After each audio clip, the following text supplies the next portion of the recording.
Hello, I'm Erik Robey. And I'm Karla Schaffer. Happy New Year and welcome to Anne Arundel County Week in Review. Today we'll bring you our top 10 list for the most important stories of 2011 and of course our notorious Bloopers Reel. So let's get right to the top stories of the year. Well, we realize that the killing of Osama bin Laden and of course the Kardashian and royal weddings will top the national lists, and Taylor Swift will probably dominate VH1 as well, but here in the county we're focused on local issues that changed our lives close to home. So let's look at things that happened down the street and this year in our local government and community. So here we go, Erik. Let's have a look at our number 10 event of the year. The 10th biggest story of the year is the construction beginning on the Maryland Live Casino at Arundel Mills. It will probably move up the list for 2012 when the facility opens, but the construction and beginning of the hiring process means more than 4,000 jobs in a tough economy. The project will cost more than $500 million and also generate millions for police, fire, and schools. Well, we mentioned VH1 to you at the top of the show, and I think this one has something to do with VH1, actually. Ah, yes, number 9, the band Pandemonium from Severna Park High School smashes the competition to become the champion of the Battle of the Bands. If they become the next Blind Melon or Fish, I don't know either one of those, we can tell you we discovered them here at Week in Review, so they deserve a mention on our list. They're bands from our time, Erik. Yeah, I believe meaning the 90s when we were their age. Young. Yes, young. That brings us to number 8. Well, I'm seeing something here about helicopters and night vision. Black helicopters? Wow. Dragnet, a massive 12-hour manhunt in Annapolis ends with a dangerous suspect in custody. Bonrick Lee Barksdale, an inmate awaiting a court appearance, who was also wanted in North Carolina, rape and kidnapping, escaped from the courthouse. County and Annapolis City Police locked down Admiral Heights and tracked the suspect with dogs, searches of homes and cars, and a helicopter. He was captured after hiding in a garage and finally under a log. Citizens were able to follow developments on Facebook and Twitter throughout the day. Well, number 7 is, I guess I got to turn around to see. Oh, yes. Oh, of course. The state championship victory, of course, for our Old Mill Patriots. Notice I'm wearing the Old Mill shirt today. They played on the big stage at M&T Bank Stadium and rallied to a surprising comeback that will be remembered for generations.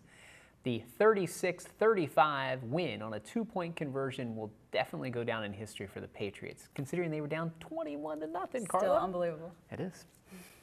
All right, number 6. Ooh, do you feel the shaking, Erik? What is that?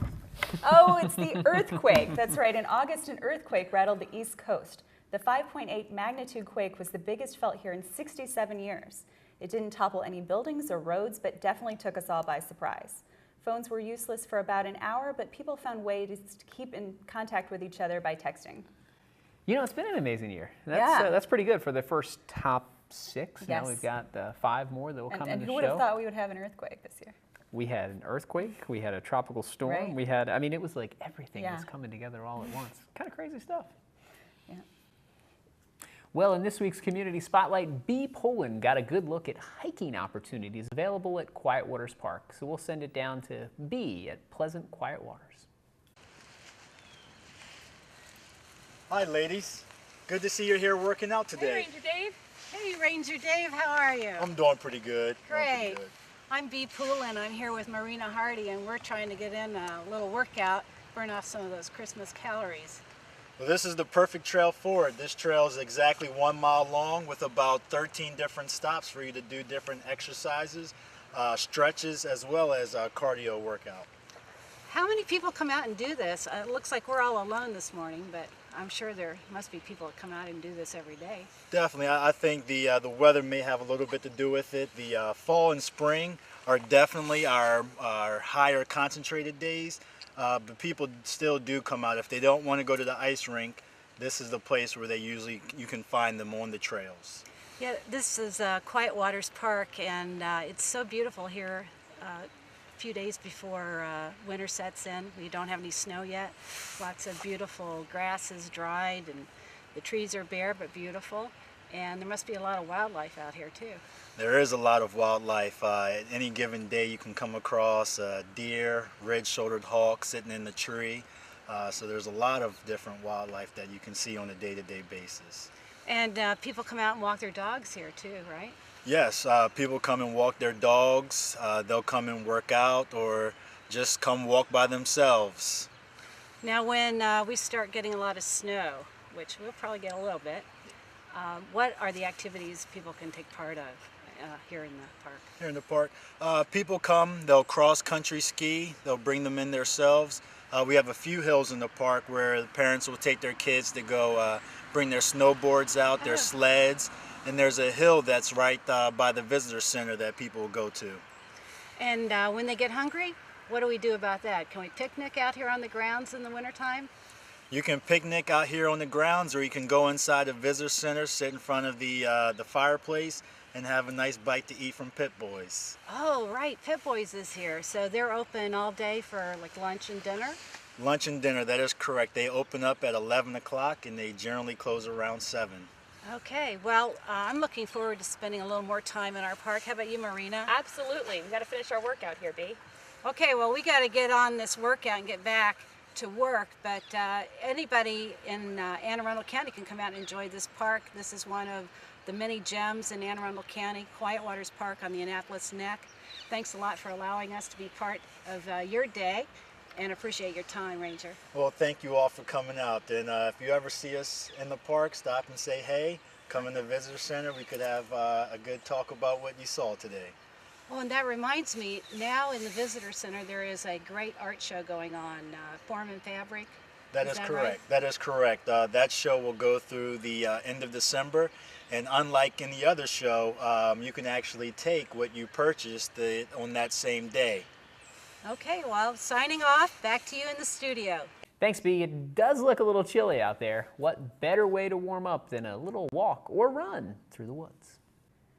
This week, the Anne Arundel County Fire Department responded to more than 1,400 calls for service. This included more than 1,200 emergency medical calls and 150 fire calls.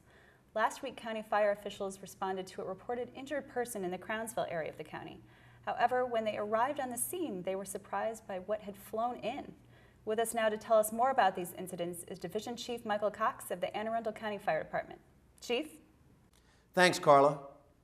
On December 21st, 2011, at approximately 2 a.m., Anne Arundel County firefighters responded to a reported injured person in the 1600 block of Hawkins Road in the Crownsville area of the county. The first unit to arrive on the scene reported that a 25-year-old male had suffered serious but non-life-threatening injuries as a result of a parachuting incident. An investigation into the incident revealed that the patient had climbed the Maryland Public Television radio tower and was injured after attempting to base jump off the tower. In this case, the patient's parachute did not fully open before he hit the ground, resulting in his injuries. The patient was ultimately transported, priority 2, to shock trauma in Baltimore via ground ambulance. Karla? Thanks, Chief. County law enforcement officials advised that the injured patient in this case was later issued a criminal citation for trespassing on private property. In addition, a second adult male who accompanied the injured to the site was taken into custody at the scene and charged with trespassing on private property and providing a false statement to officers. Well, folks, there's more We Can Review to come, including our top 5 stories for 2011 and a behind-the-scenes look at some of our more outrageous moments here at We Can Review. Not that we have any. Now take a look at the community calendar for what's going on around your county. We'll be right back.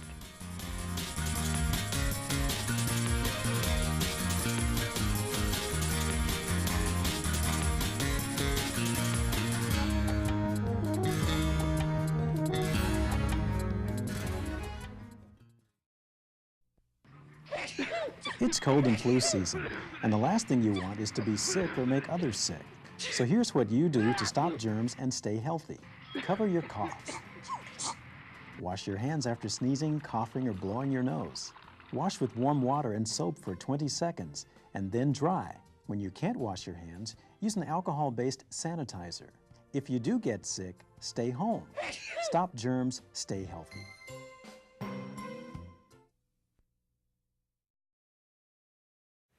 Welcome back.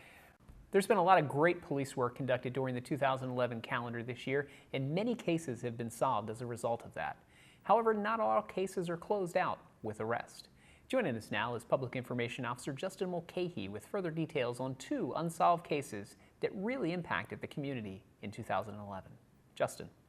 Thanks, Eric. On August 24th, 2011, right around 8:04 in the morning, officers from the Eastern District responded to Route 100 eastbound just prior to the Oakwood Road exit for a serious crash. When officers arrived on scene, they located an adult male lying on the right shoulder of the roadway. The victim was pronounced dead at the scene by fire department personnel. At that time, members of the traffic safety section assumed responsibility for the investigation. Preliminary information obtained from witnesses indicated that the adult male victim was operating a tow truck and pulled over to assist a sewage truck that became disabled on the right shoulder of the roadway. The tow truck operator was outside of his vehicle getting ready to tow the sewage truck when he was struck by a vehicle which initially stopped at the scene but then continued on traveling eastbound on Route 100.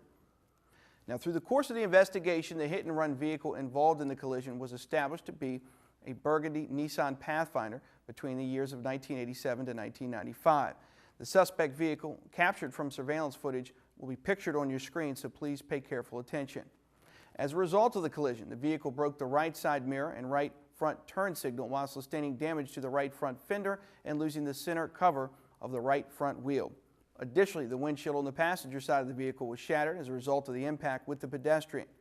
Shortly after the collision, the vehicle was observed traveling west on Hospital Drive toward Crane Highway past the Baltimore-Washington Medical Center.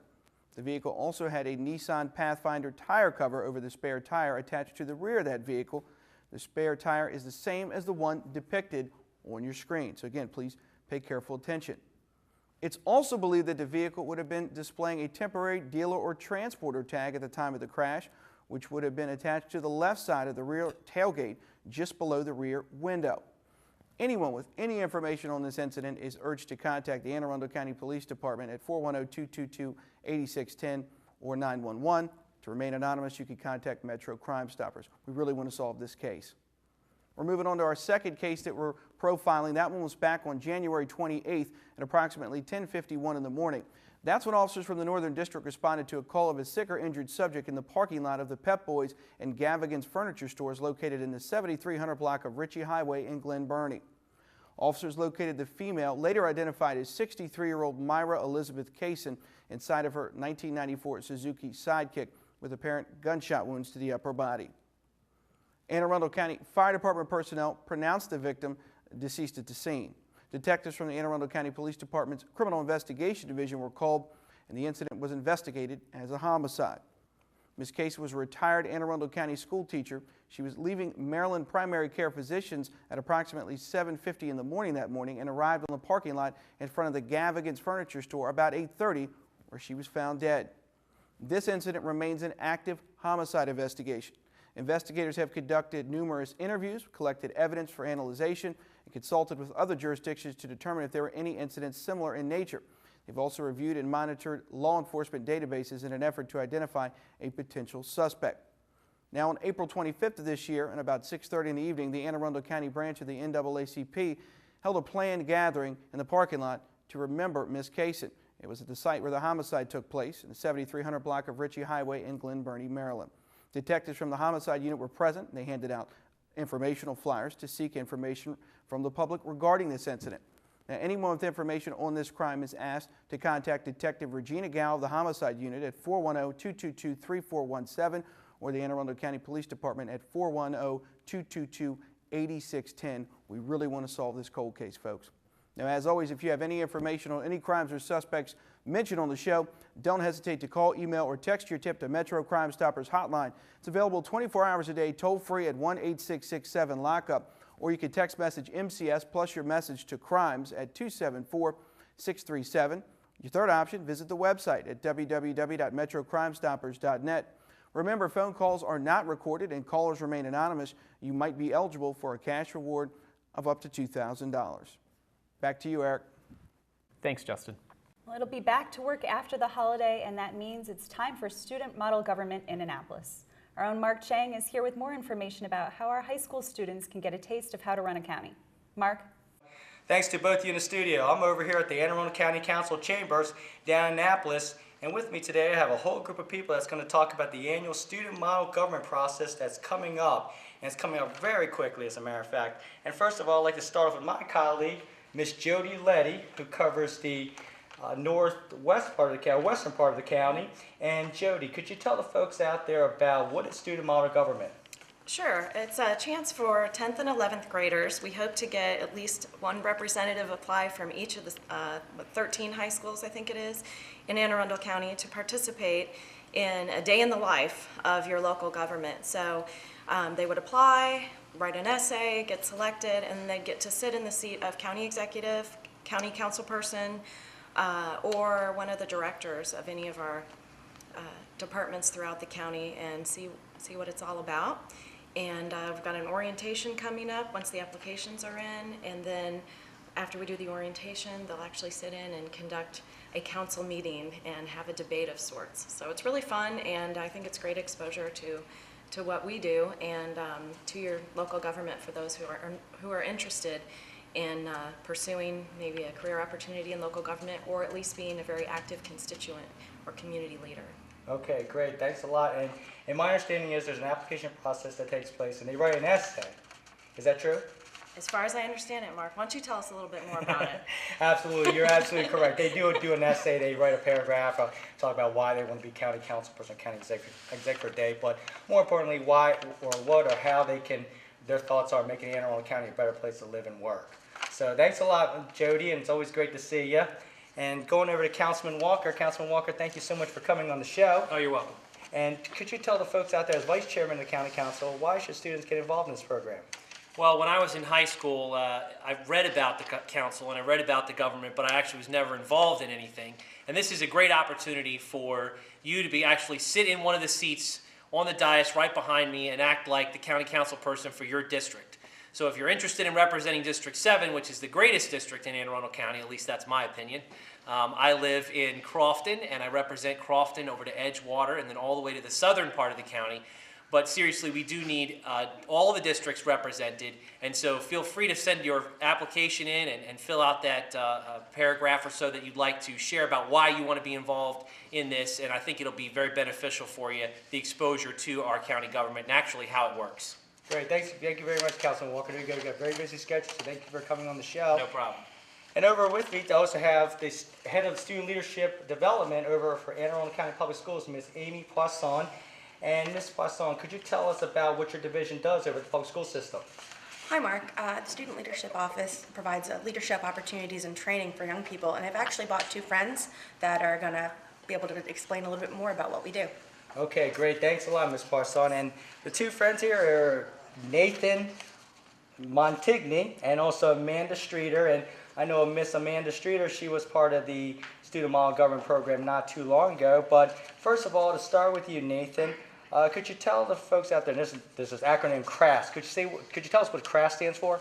Yes, CRASC is the Chesapeake Regional Association of Student Councils, and it's basically where students come to lead and represent the county and other students in it. Great. Oh, I'm sorry, go ahead. We are a nonprofit organization. Okay, and what types of training programs does CRASC provide? At every General Assembly meeting, we have leadership workshops that the students can become involved in, and we have a monthly General Assembly meeting. Also, we have a SMOB, the Student Member on the Board of Education, where we have a meeting for the SMOB to be elected. Okay, great. And then what do the elected officers do as part of this organization? The officers preside over the meetings and their committees. Currently, we have the Educational Liaisons Committee, the Environmental and Community Actions Committee, and the Legislative Liaisons Committee. Okay, great. And then what do the elected officers do in this program? We organize and preside over the meetings, and we have a General Assembly every month. We also have an Executive Board meeting the first Wednesday of every month. Our next one will be January 4th. Okay, great. Thanks a lot, Nathan. You're the Northeast High School, correct? Yes. Okay, great. Well, we wish you best of luck the remainder of this school year. And going over to Miss Amanda Streeter. Amanda, how can students become involved in student model government, or student government, actually? Well, the best way to get involved in student government is to contact your school student government association's advisor. They're either usually a counselor or a teacher. If you're having problems finding it or any troubles trying to contact your advisor, you can generally go to your guidance counselors, and they'll be the ones able to direct you in the right direction. Great. And how can students become involved in community activities throughout CRASC? Well, CRAS tends to partner with other organizations to provide structure and goals for our organization. So this year what we've done is we've partnered with Harvest for the Hungry during the November time, Toys for Tots during the December time, and the Journey Foundation. Okay, great. We got a very busy schedule, and are there any other activities coming up for this year? The other activities for this year are the Lobbying Day, which is our February General Assembly. Lobbying Day is a time for students to meet with their representatives and to get a chance to basically talk to them about youth-related legislation that's going on in the legislature. And we'll be also electing our 2012-2013 officers in the upcoming months, so that's pretty exciting for us. Okay, well, I know you all have to get back to homework because you all have a busy school load, so we'll let you get back to that. Christmas. Exactly, it's almost Christmas, but you heard it from all the students and our elected officials and our leaders in the county. This is a great program for students to be participate in. It's for 10th and 11th graders in the county, and both in private and public schools.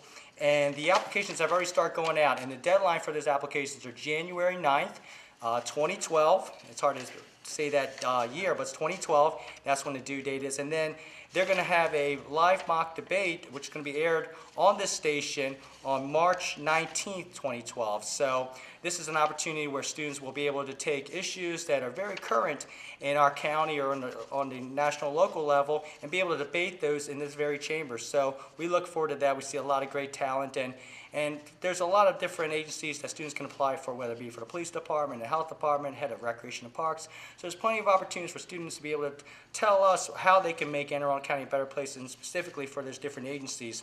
So if you'd like more information out there, if you know a student who wants more information about there, then contact the Office of Community and Constituent Services at 410-222-1242, or they can email me at mchang@aacounty.org.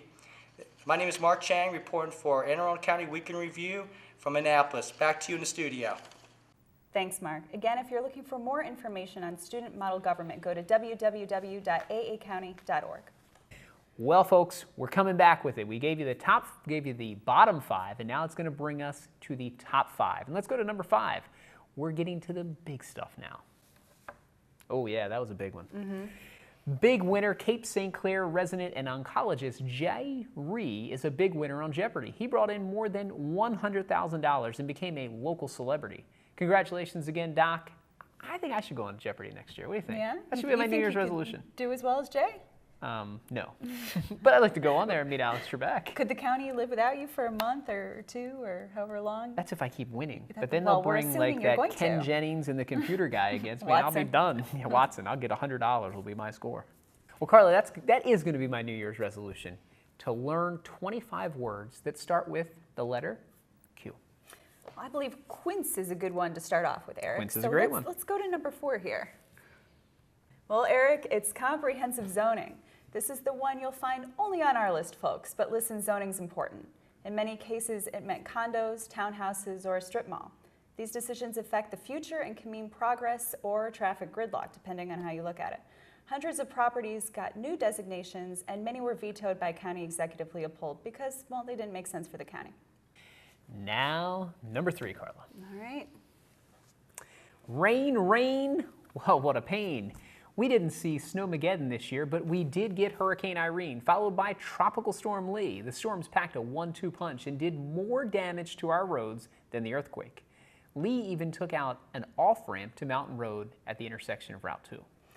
Yeah, well, number 2 is, oh, this is a sad one, deadly driving. Yeah. This year we saw several tragic deaths involving teens on the roadway. Vigils were held at several schools to mourn the victims, including 17-year-old Kara Michichi, who was struck by a car leaving the Early Heights Carnival. Kayla Austin, also 17, was killed when she lost control of her car and crashed into an abandoned house in Pasadena. 2 boys, Jonathan Deckman and Jeffrey Giles, were killed in a crash in Elkridge. These stories were pretty tough on North County communities. And finally, folks, we have the top story of 2011, and actually it's an easy one. It's what everyone has been talking about every day all year long. As the Democratic operative James Carville once famously said, "It's the economy, stupid." All of us have been touched by the tough economic downturn.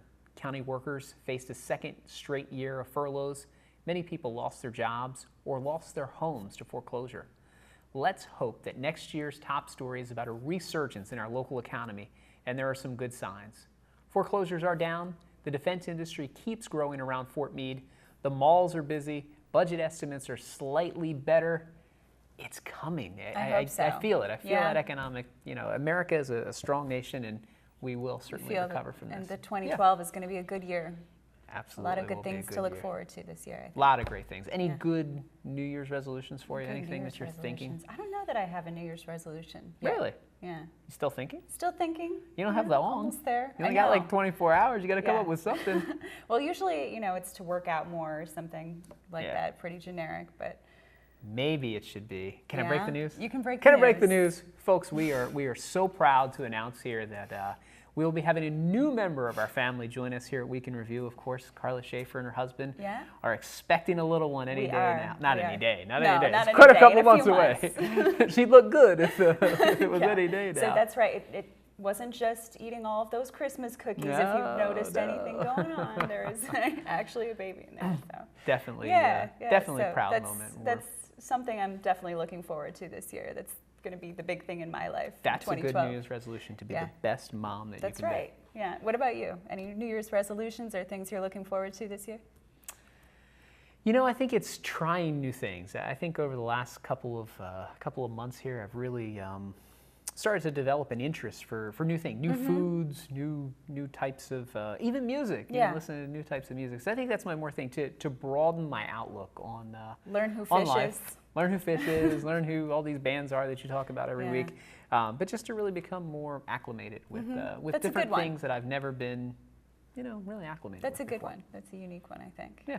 Yeah, or we could just vow to not screw up as much next year. But of course, that wouldn't provide. That wouldn't provide bloopers. entertainment for you at home because we're not very good.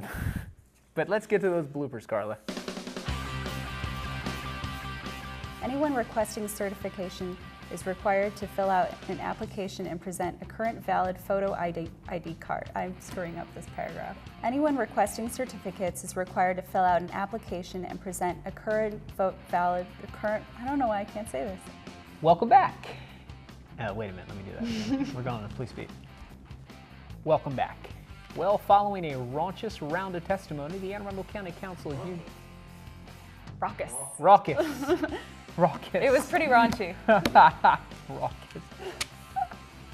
Hello, I'm Karla Schaffer. And I'm Tracy Reynolds, filling in for Erik Robey, and this is Anne Arundel County Week in Review. I'm making headlines this week. Did I look at the wrong camera? Yeah. I like this one because I can read it better. I know. Because it's closer. I put it close. That morning, the annual polar bear plunge. Polar bear Polar bear plunge. That's right, Tim Gunn of Project One Way. Runway. Well, a very special groundbreaking was held this week in Brooklyn at the future home of, Well, a very special groundbreaking was held this week in Brooklyn at the future site of a home for homeless veterans. County Executive John Leopold. Thanks, Justin. We're glad the County Police captured 176 special patrols conducted and captured. Dummy! County Executive John Leopold and elected Erik Robey's favorite television star made an appearance this week in Annapolis. Walking, why can't I say this? Walking the runway. Walking the runway.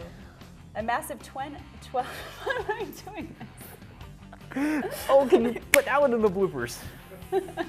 Police were hopeful that a number. Welcome back. In today's police beat, water Expands the 65-acre landfill from 2 4-acre parcels. Graphic? Horrico Talabada. Horrico Talabada. You can also mail your thoughts to Horatio Tablada. Tablada. Welcome back. Archived episodes are available at blip.tv, and you can also subscribe to YouTube. Thanks, Mark. Again, if you're looking for more information on student model, I'm doing this a lot today. Thanks, Mark. Yep, you got it. Oh, I'm sorry. That's okay. Thanks, B. Well, the Community Action Agency is really our safety net in this difficult economy. I did it again. Archived. I'm going to do it. Well, there's more. Today we'll show you some recycling fashionistas. Okay. Fashionistas. They dazzled with their intricate rhythms and sounds. Okay. We thought Mary Felter took a week off this week when she said she'd be down at the bowling alley, but no, she's actually working. She's sorry. You're doing good with that. That was good. Thanks, Mary. I bet a lot of those. She's been drinking. I stood under the tequila man. I talked 2020. Thanks, Mary. I bet a lot of those folks can better. What the hell is that? Let's practice. Thanks, Bowl better. Mary. I bet a lot of those folks can bowl better than I can. Thanks, Mary. I bet a lot of those folks can bowl better than Wow, this is going to be a good one for the bloopers. The bloopers, folks. Watch those bloopers. Oh, wow. Yeah, we had some good ones. Who was that guy up there that looked like an idiot? I don't know. Who was I've next never to seen him him? before in my Who life. was that? Who's that redhead? Guy with the suit on. Who wears a suit? I'm always in a polo. Oh, that's from my other show. Yes. All right. Well, from all of us here at Week in Review, we want to wish you a great 2012. We'll be back next year with more news and features from around your county. And folks, remember, you can watch this episode online anytime at www.aacounty.org. Archive episodes are available at blip.tv and on YouTube. You can also subscribe to the free video podcast at iTunes or like us on Facebook at Anne Arundel TV. Folks, we'll see you next time.